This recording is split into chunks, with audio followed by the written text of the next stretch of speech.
Bienvenue dans mon studio couture, moi c'est Dominique, mon pseudo sur les réseaux sociaux, mon blog ou ma boutique c'est DM ou les créations de DM. Je vous mets toutes les infos en barre d'infos en bas. Aujourd'hui je vous présente le tuto de la pochette du haut. C'est une trousse double comme vous pouvez le voir sur son profil. Son rabat peut être passepoilé. Elle se ferme avec une fermeture cartable ou un autre type de pression, par exemple les pressions cam. On peut aussi utiliser une pression aimantée comme celle-ci. Elle a une lanière de poignet amovible qui tient avec un mousqueton et un petit anneau. À l'intérieur, on a deux espaces distincts, elle s'ouvre largement, deux espaces distincts avec la petite poche centrale.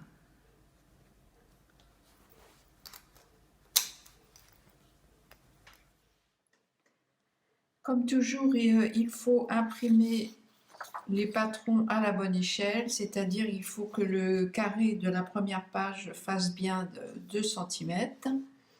Donc pour ceci, vous ouvrez votre fichier PDF avec Acrobat Reader si vous êtes sur PC et avec Aperçu si vous êtes sur Mac. Ensuite, vous paramétrez votre imprimante sur 100% ou sans échelle.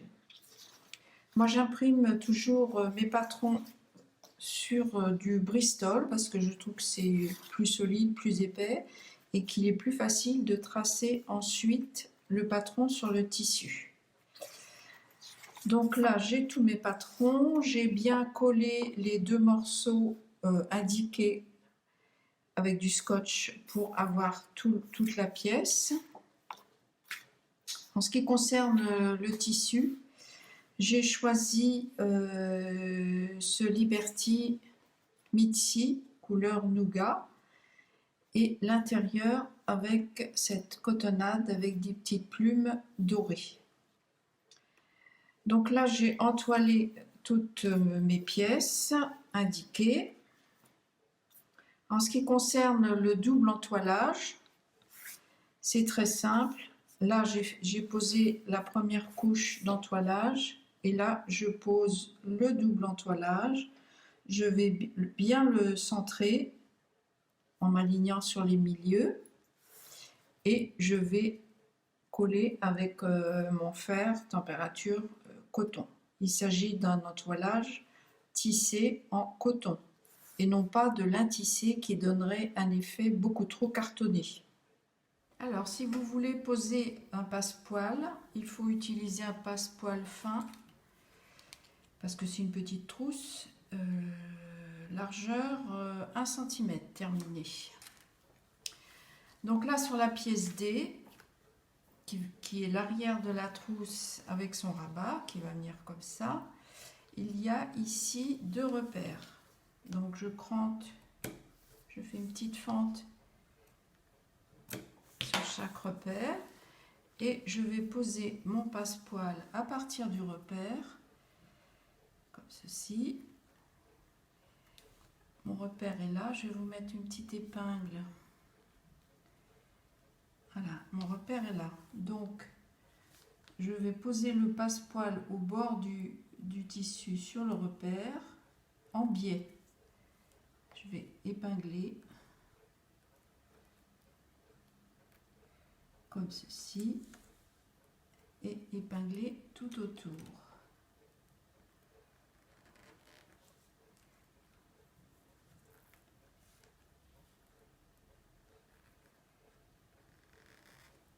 Voilà. Donc là, il part à partir du repère en biais et ensuite le bord va s'aligner sur le bord du rabat tout autour. Et la même chose ici, je vais aller jusqu'au repère et poser en biais mon passepoil. Je vais coudre ici maintenant avec mon pied spécial passepoil ou un pied fermeture à glissière si vous n'avez pas de pied passepoil. Voilà, sur l'envers, ça se présente comme ça. On voit que la couture vient mourir jusqu'au bord du repère qui est là. Donc je découpe ce qui dépasse de chaque côté. J'ai pas eu besoin de cranter quoi que ce soit. Simplement, le passepoil, comme il est taillé dans le biais, a bien épousé la courbure du rabat. J'ai choisi ici un passepoil doré car le cœur des fleurs, vous le voyez peut-être pas, mais le cœur des fleurs est doré et la doublure, l'intérieur, sera aussi avec ces petites feuilles, ces petites plumes dorées. Maintenant, je prends ma pièce A. C'est le corps de la trousse, c'est celle qui a un double entoilage et je vais repérer l'emplacement de la fermeture cartable dorée pour continuer dans le doré. Je vais regarder l'écartement, c'est indiqué sur le patron, donc je repose le patron et je marque les repères qui sont ici.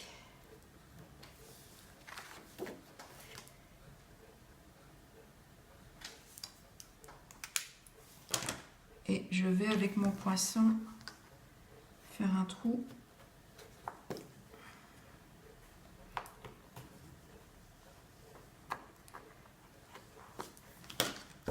et poser cette partie-là ici.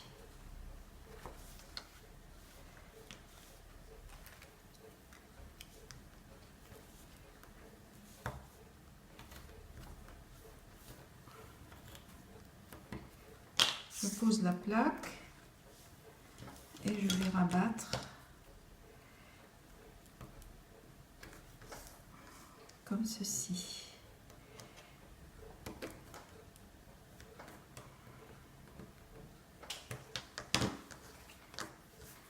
Voilà.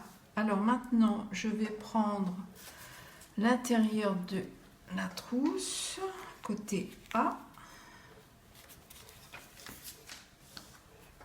Les poser endroit contre endroit, j'aligne le bord supérieur, je maintiens et je vais coudre le bord supérieur,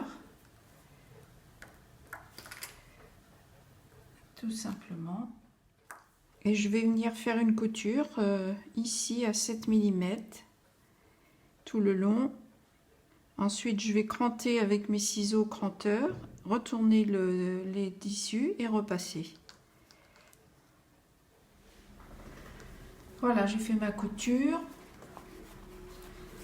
Donc j'ai cranté la valeur de couture, j'ai retourné et j'ai bien écrasé ma couture au fer. J'ai fait la même chose pour les pièces B et C. Les pièces B et C sont ensuite surpiquées ici à 1 mm. La pièce A n'est pas surpiquée. Elle sera surpiquée par la suite. Pour le montage de la trousse, on prend donc les pièces B et C, donc celles qui sont surpiquées. On les superpose endroit contre endroit, comme ceci.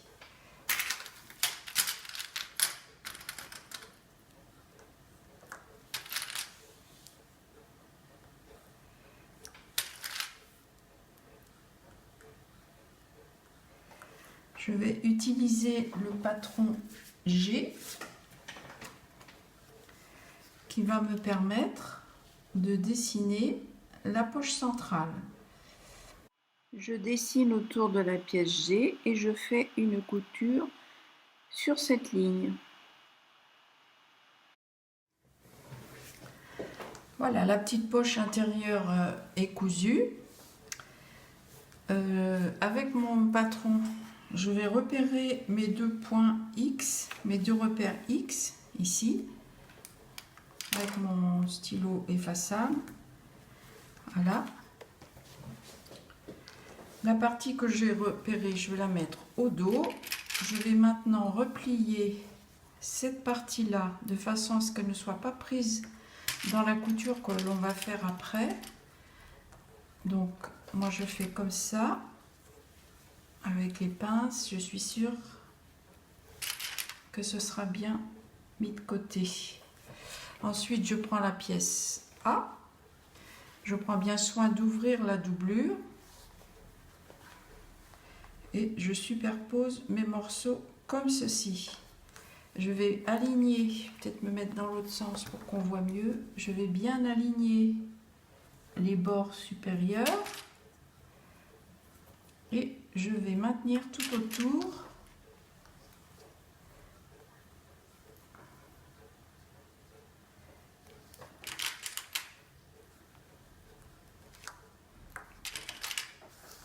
Comme ceci. Voilà. Donc là, j'ai mes points de repère. Donc je vais coudre, faire une couture maintenant uniquement du point X, du repère X jusqu'au repère X. Je ne couds pas le reste. Je couds à travers toutes les épaisseurs. Donc j'ai réalisé ma couture ici. Maintenant j'enlève les pinces qui vont me gêner, les pinces qui sont à l'intérieur. Voilà. Je laisse ces pinces là et je vais rabattre ma doublure par-dessus. Je la fais bien arriver jusqu'en bas. J'ai mes points de repère là.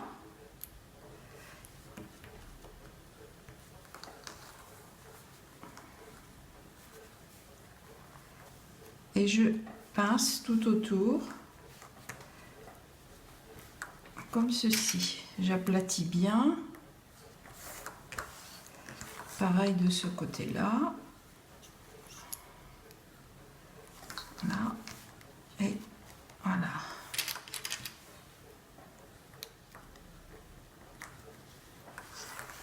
Et maintenant, on voit mieux de ce côté-là. Je vais venir finir ma couture en quelque sorte, c'est-à-dire que je vais démarrer de l'angle là jusqu'au repère X. Et même chose de l'autre côté, de l'angle jusqu'au repère X. Alors au niveau de l'angle, il faut démarrer au niveau de la couture que l'on a fait tout à l'heure, ici là. Et je descends jusque là. Et je m'arrête bien au repère X. Ça va me laisser une ouverture qui va me permettre de retourner la trousse sur l'endroit.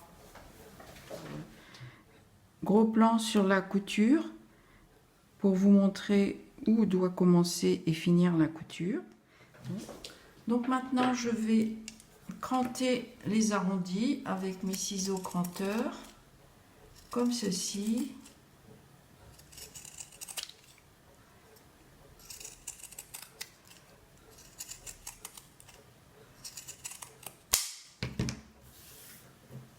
Et cranter les angles.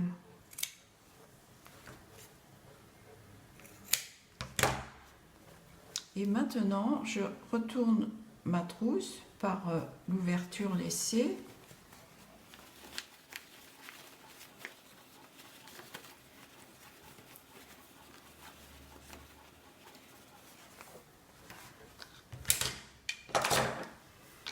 Donc sur une face, on a ça, on voit la couture, la première couture que l'on a fait entre les repères. Sur l'autre face, on a la doublure. Et donc on va venir fermer cette ouverture à la main, parce que là on ne peut pas faire autrement. Je replie ma doublure et je vais venir l'aligner sur la couture réalisée. Comme ceci.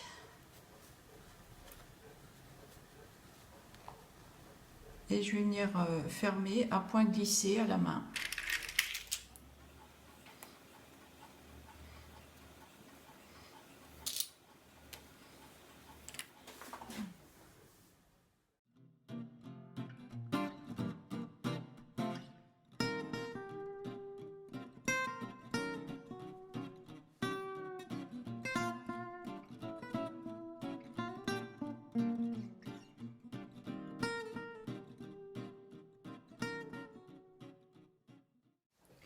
Avant de retourner la pièce sur l'endroit, j'ai surpiqué le devant, celui qui a sa fermeture et qui n'a pas encore été surpiqué, parce qu'il est plus facile de le surpiquer quand il est encore sur l'envers. Donc là, j'ai fait une surpiqûre à 1-2 mm du bord. Et maintenant, je peux retourner ma trousse sur l'endroit.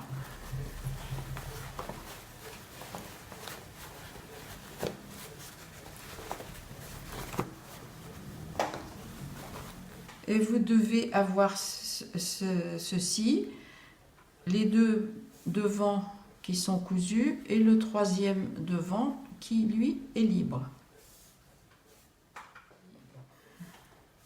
Pour insérer l'anneau, j'ai fait un petit lien, j'ai mesuré 2 fois la largeur intérieure de l'anneau et j'ai replié en deux.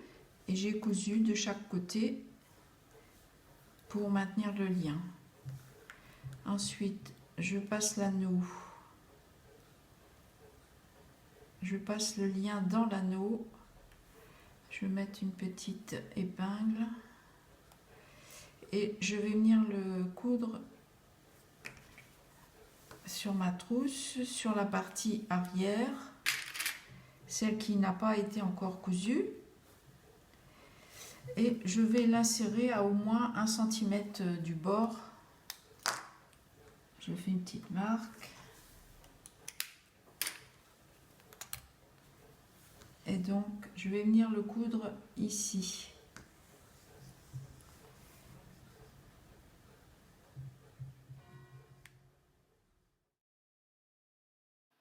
Pour le montage de la trousse, je vais donc prendre le dos de la trousse, la pièce D, que je vais venir aligner sur les autres, sur le devant de la trousse.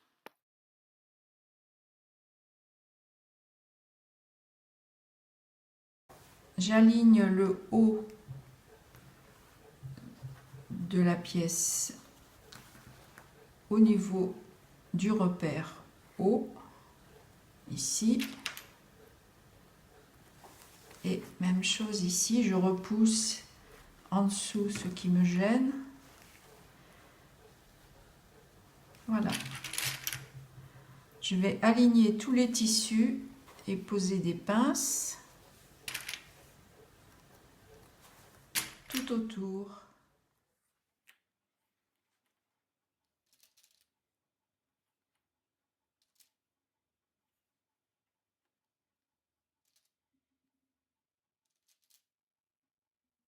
Je fais bien attention à repousser en dessous ce qui me gêne.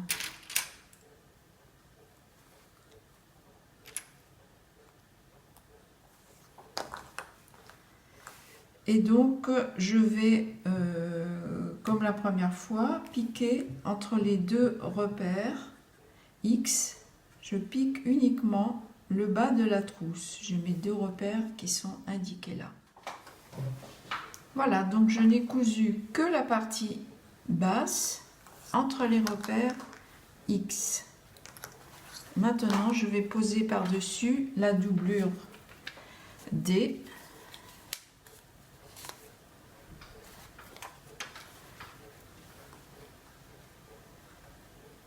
En alignant tous les bords et les repères.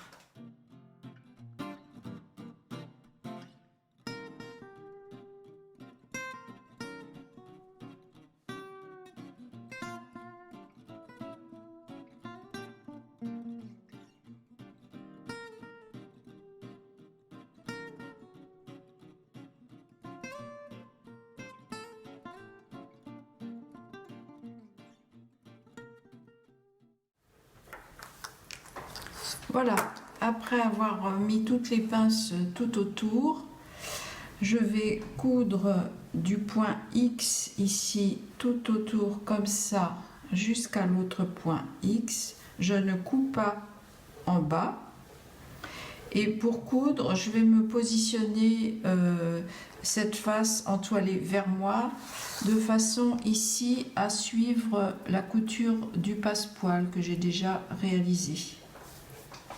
De la même façon que tout à l'heure, après avoir réalisé la couture, j'ai cranté tout autour les arrondis. Et maintenant, je vais pouvoir retourner la trousse sur l'endroit.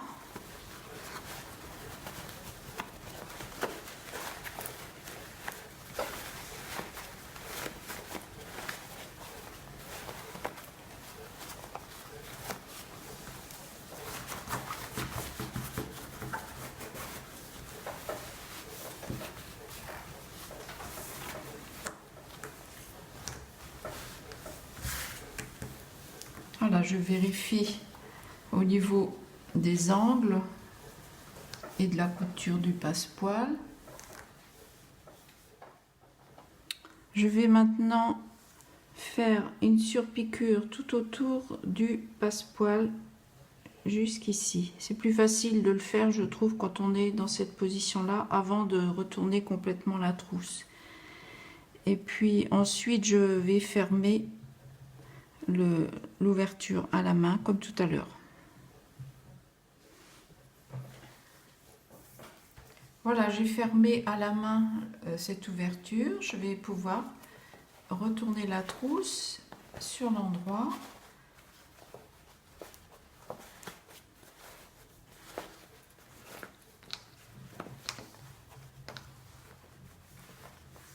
Et je vais lui donner un coup de fer.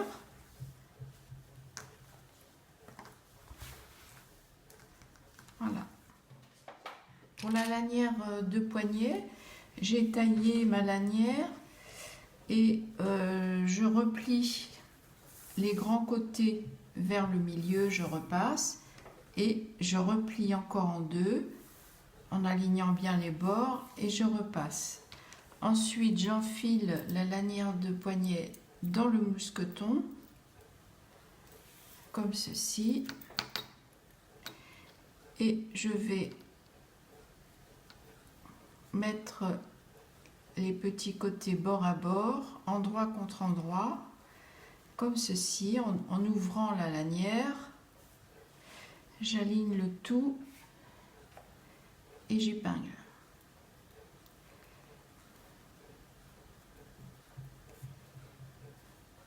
Ensuite, je vais faire une couture ici. Une fois la couture faite, je vais ouvrir la couture, l'écraser avec l'ongle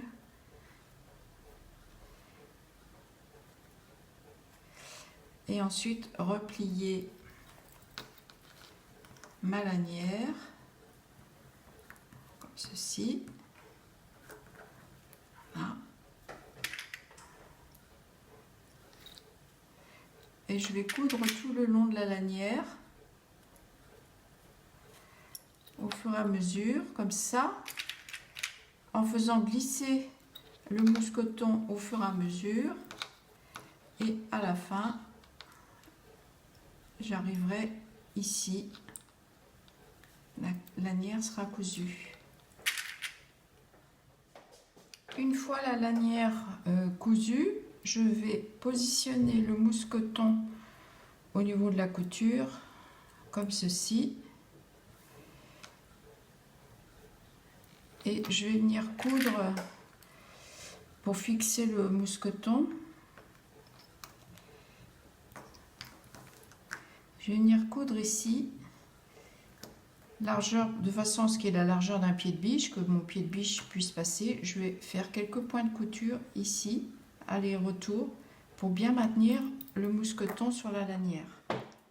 Voilà, la lanière est terminée. Je peux l'insérer dans son anneau. Évidemment, là, la lanière est très fine parce que j'ai fait en fonction du mousqueton et de l'anneau, mais vous pouvez, si vous prenez un mousqueton plus large et un anneau plus large, vous pouvez faire une lanière plus large si vous le souhaitez. Il reste à poser l'autre partie de la fermeture cartable avec sa petite languette. Donc la languette, on replie les grands côtés vers le milieu, comme ceci, et on plie en deux. Voilà.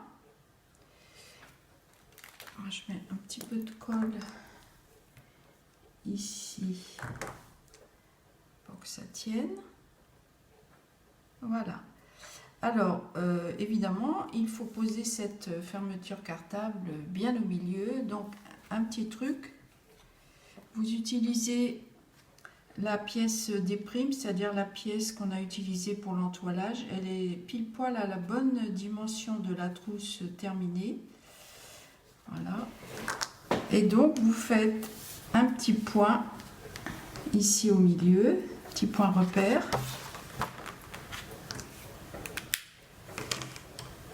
Vous posez votre languette avec un petit point de colle aussi.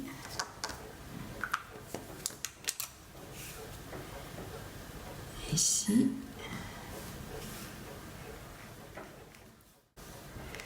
Et vous posez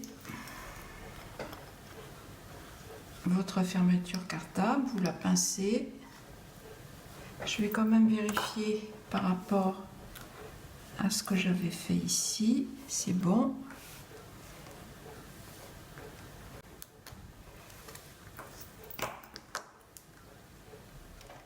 Et donc maintenant, je vais faire des trous avec mon poinçon ici.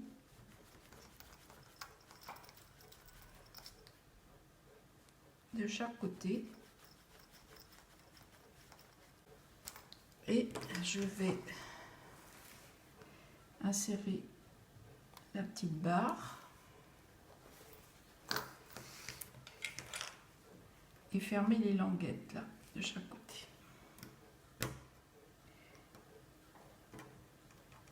On peut éventuellement donner un petit coup de marteau si on accroche là, mais là c'est bon. Donc voilà. Il reste à la remplir. Merci de m'avoir suivi pour ce tuto et à très bientôt. Bye bye.